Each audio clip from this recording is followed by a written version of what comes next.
Aturdido y abrumado por la duda de los celos, se ve triste en la cantina a un bohemio ya sin fe, con los nervios destrozados y llorando sin remedio. Como loco atormentado por la ingrata que se fue, se ve siempre acompañado, el mejor de los amigos, que le acompaña y le dice ya está bueno de licor.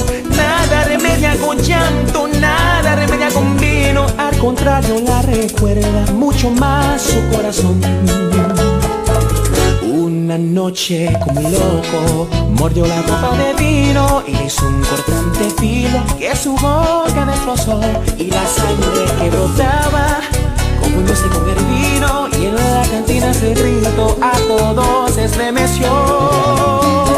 No te apures compañero, si me destrozo la boca. No te apures que es que quiero con el filo de esta copa borrar la huella de un beso traicionero que me dio.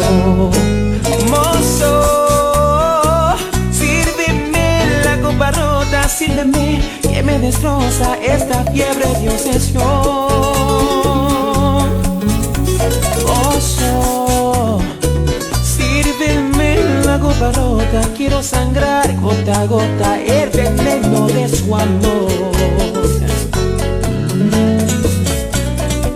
A llorar.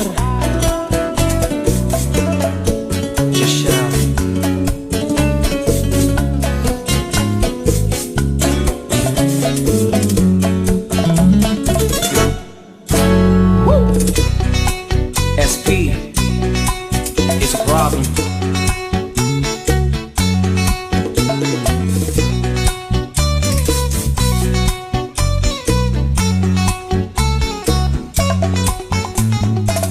Una noche como un loco mordió la copa de vino y le hizo un cortante filo que su boca destrozó, y la sangre que brotaba confundióse con el vino, y en la cantina se gritó a todos se estremeció. No te apures compañero, si me destrozo la boca. No te apures que es que quiero con el filo de esta copa borrar la huella de un beso traicionero que me dio.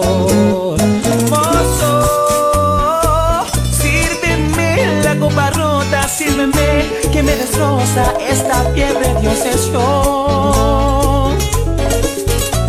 Mozo, sírveme la copa rota, quiero sangrar gota a gota el veneno de su amor, el veneno de su amor.